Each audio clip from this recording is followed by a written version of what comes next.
Okay. I'm going to close the public hearing and bring it back to council then. So there are a couple things that we need to figure out. One, there were some minor amendments, but I think there's some, and then I think Ms. Krummeler had a good solution in terms of that yellow section, if we want to move on that. But I think there's a larger question of the ordinance itself, and Ms. Krummeler? Well, I just had a question about the fees. Are the fees, it's my understanding that our fees are covering our costs. Are they also punitive, or is it, what's going on with the fees? No, the goal of the fees, the main goal of the fees is to enable the municipality to plant trees on public property when the trees cannot be replanted on the property from which they're removed. And when I say in that situation, those are the fees under Schedule A. So if a homeowner cannot replace on site, then the next best thing would be to pay into the tree fund. Okay. And then they would. So the idea would be to essentially compensate or to pay for the cost to replant. To maintain our tree canopy. I mean, I think that's the goal. By funding a new tree on municipal property that may not be on your property, but so they're not intended to be punitive in any way. And then the fee for the application is intended, in part at least, to cover the cost of administration.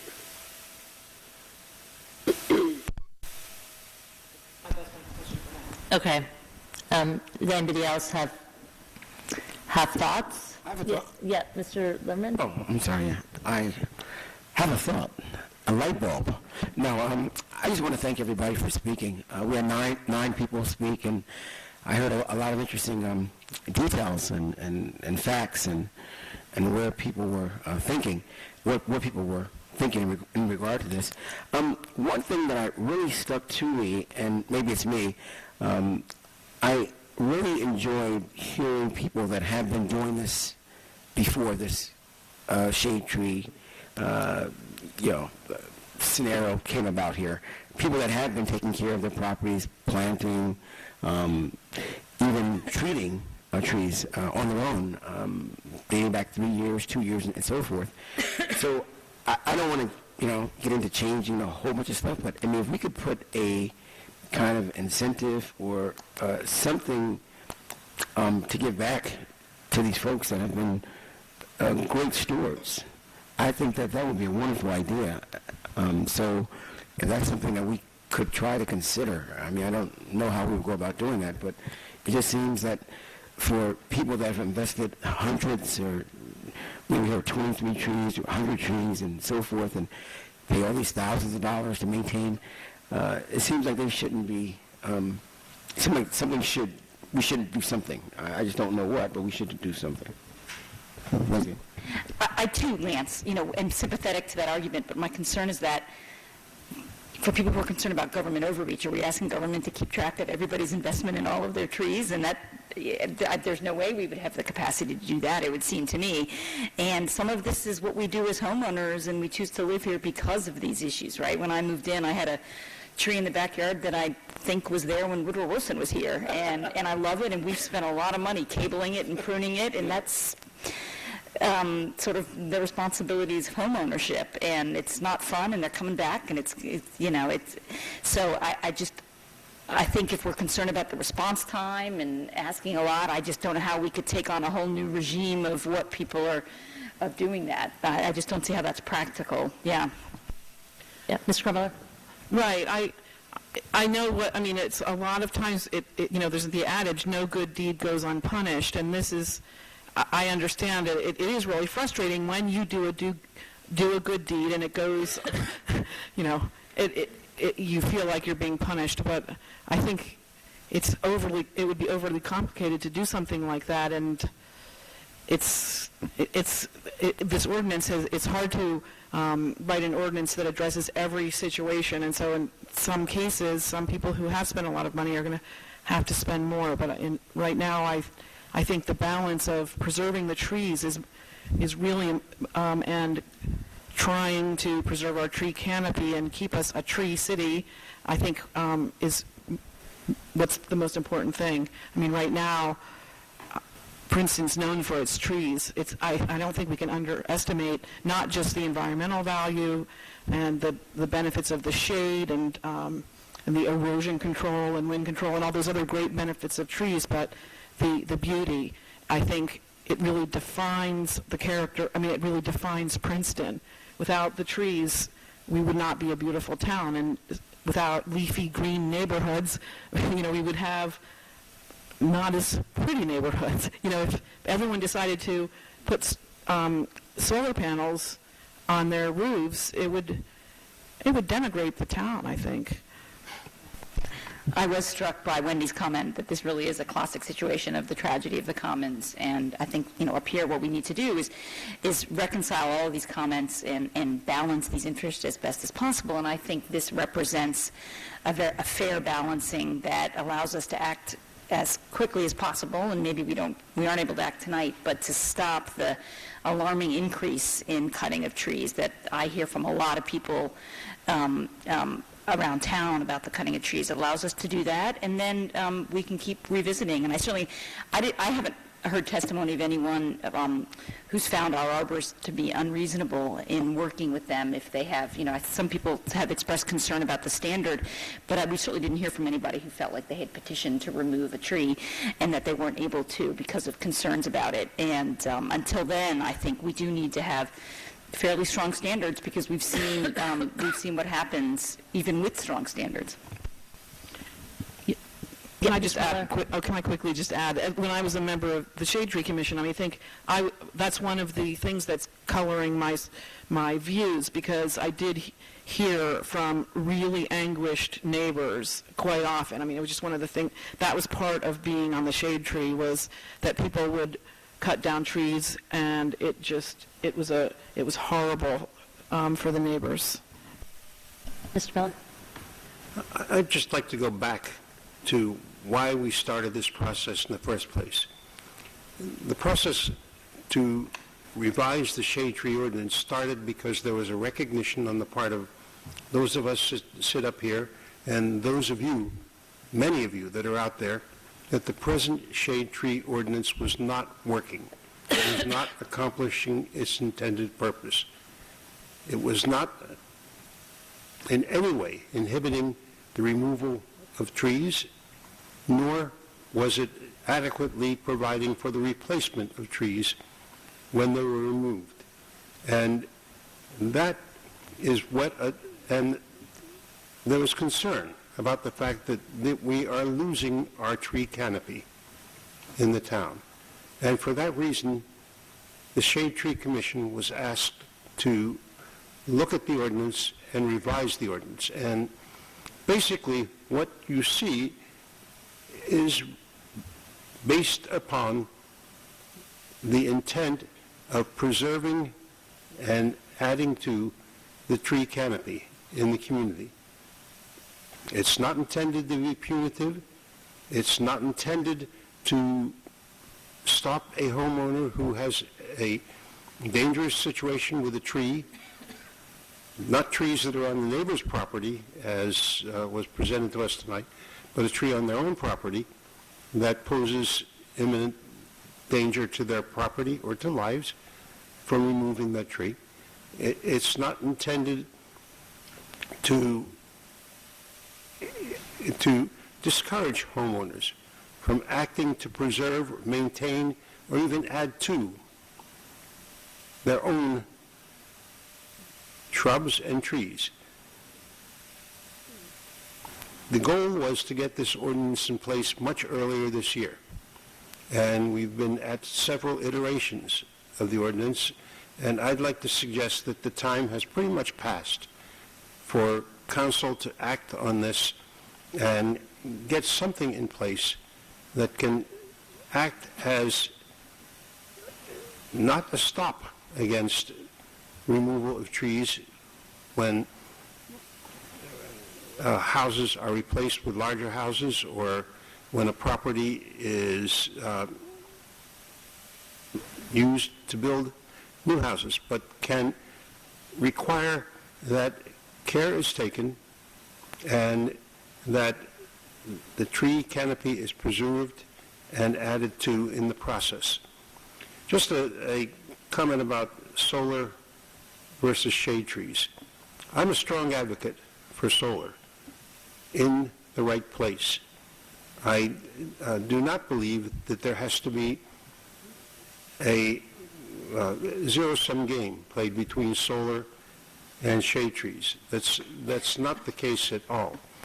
The ordinance is a shade tree ordinance. It's not a solar array ordinance. It's not intended to cover all possibilities for what a homeowner might want to put on their property. And I think that if there is a concern about the fact that what we're doing in the way of protecting shade trees is inhibiting solar growth in the community, then I think that ought to be brought forward to council as an issue on its own, not in relationship to this proposed ordinance.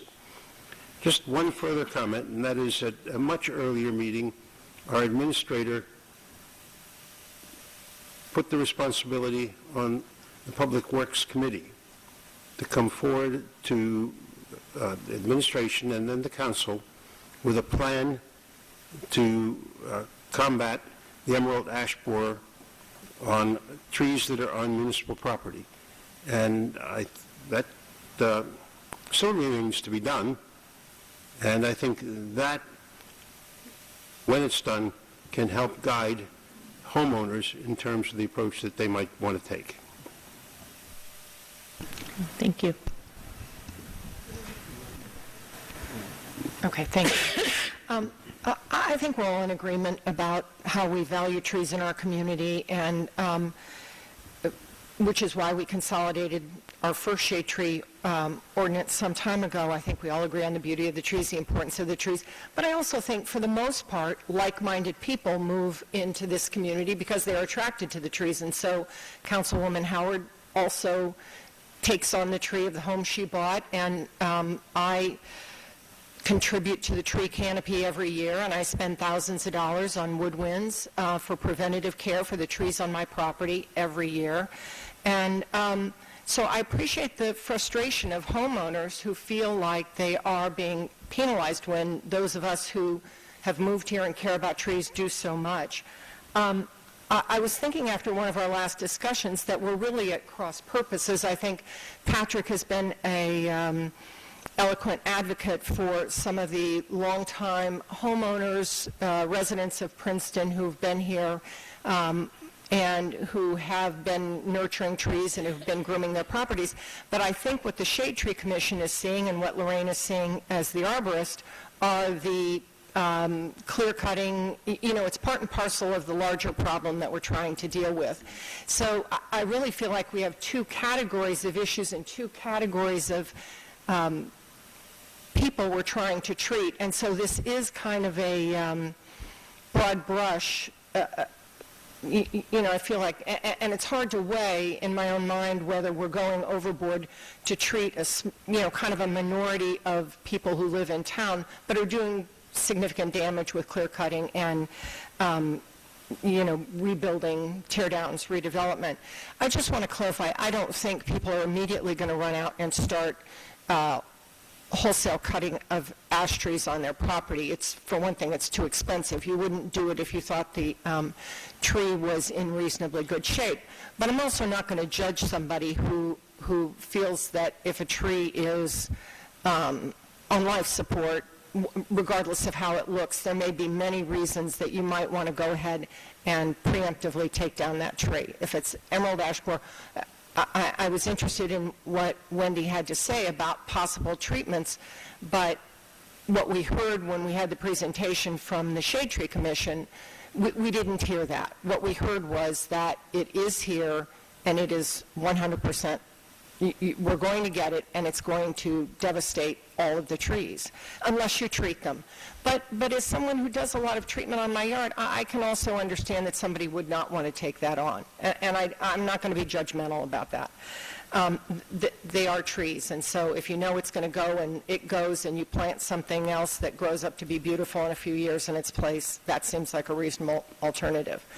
I would like to make a simple, I think I'm going to support Patrick's amendment, though, to address the emerald ash borer, because I do think, I think we should make it an exception as part of this ordinance. And so that's that. All right, so if it's, I guess, the right time, I would like to move that we amend Section 2212 with a Section G as proposed, as described in the alternate language in the memo, as I read previously, which is, and I'm going to skip the species, the Latin, but please include it. All right. Any ash tree due to actual or anticipated infestation by the emerald ash borer. Can you make sure you're reading slowly and All into right. your, so that All right. everybody can understand what you're All saying? right, so in the section on the exceptions, which is 22-12, add a section G, and I'm proposing this as a separate amendment, not as part of the large amendment proposed by the Shade Tree Commission. The section G, any ash tree due to actual or anticipated infestation by the emerald ash borer. And I skipped the Latin species specifications, but please include them. They're in the memo. But how would that I'm moving be? that amendment except that basically people are allowed to take down ash trees without requiring a permit. That's the proposal. Right, but aren't we proposing essentially that in the other No. yellow The section? yellow section says the Shade Tree Commission can come back and make a recommendation as to how we're going to deal with it, but it's not dealt with in the ordinance. Right, but they're both plans for doing the same thing. You're just saying you want it right in the ordinance. Right, but I have a concern about that section, as I've already voiced, which is it's basically asserting something which is already true and which sort of implies that it's not. And I have a real concern with that. They already have, Shade Tree Commission already has the ability to propose an amendment to the Shade Tree Ordinance. And so does our arborist, and so does our staff, our public works staff, if they feel we need it. The putting in a resolution or an ordinance, either one, implies that that's not there and implies that we're more closed as a governing body than we are, and I'm very uncomfortable with that. So I'm uncomfortable with that language, however it's proposed. But coming back to the proposed amendment, would you second that? Second. All right, so that's on the table also. Okay, and I just wanted to clarify, too, so my understanding was that Shade Tree Commission was planning to come back with recommendations on ash trees that was not the same as the language that Mr. Simon just read, that they were going to put, it was going to be a little more nuanced and maybe require a replacement tree depending on the size and health of the ash tree. But again, they can come back and amend this ordinance. So we could pass the ordinance that says ash trees are exempt, and they can come back and amend it if they have a recommendation. But would this require reintroduction, Patrick? This amendment is an introduction, and it would have to have a public hearing. Yes, it would be a substantive change. But I'm keeping it separate so it, in fact, does not tie up the larger amendment. I'm keeping it separate because I want to be able to vote on it separately. But if it's approved, if the amendment's approved, then we're essentially saying No. that the public hearing will extend to another meeting. No. Correct. No. Well, No, I'm proposing amending the existing ordinance, and this amendment is the same whether the Shade Tree Commission amendment passes or not. Right? There are currently exceptions A through F. correct. I'm adding a G. If the amendment passes without the yellow language, it would just go at the end of that section. And if it doesn't pass, it goes at the end of the same section. But it's a substantive amendment. Yes, and I am proposing it as a separate amendment that would have to be voted on in a public hearing separately. Separately from the rest of the changes Yes, that were I'm introduced. introducing a new amendment, basically. Or a new ordinance, essentially. No, well, a new amendment to the ordinance. Right, but all the other amendments... But that needs to be noticed, doesn't it? I mean, Yes, so it we does would need have to- to... But then it's a proposal to not approve the... No, I'm not making that proposal. Okay. I intend to vote against that, but that's a separate issue. Okay, 'cause I'm- okay. And if you're telling me process-wise we have to notice the introduction, then I'll simply save that for the next meeting, if that's what you're saying. No, I think since it's an amendment to an ordinance that's been introduced, the process would be, like you said, to vote on Mr. Simon's proposed amendment now.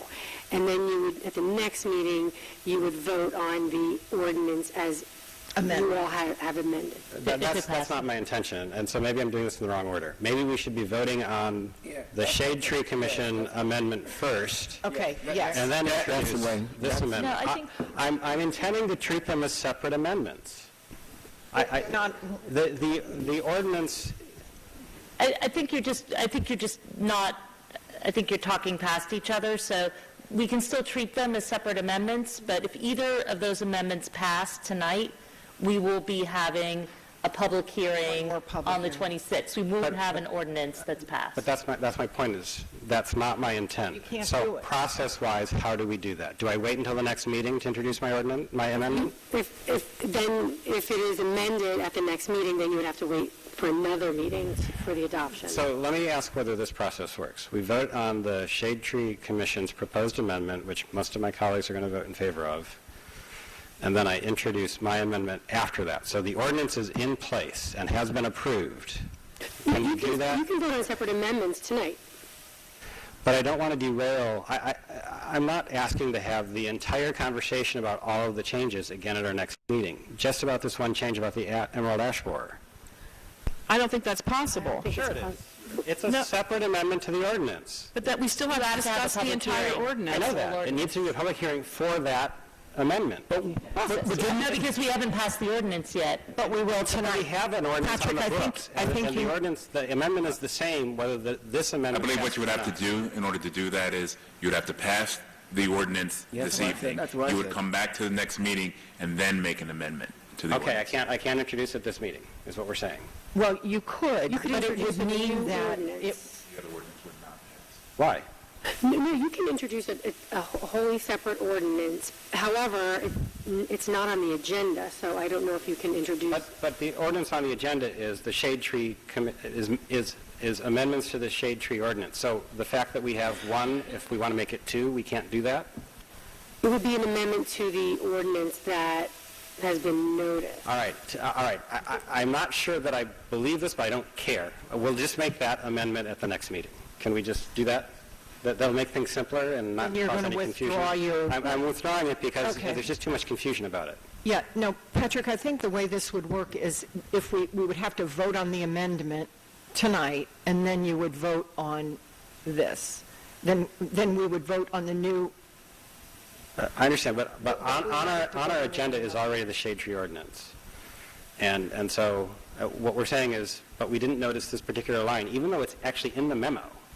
The line that is verbatim in the memo. So I'm finding this very puzzling, but I also don't think we should spend time on it. It's 10 o'clock at You night. can propose just to amend the ordinance that was introduced with your specific. That's not what I want to do. Okay. I want to wait until that ordinance has been dealt with. Okay. And then I want to introduce the So it would amendment. have to be a new ordinance introduction. And can that happen tonight, or does it have to wait till the next meeting?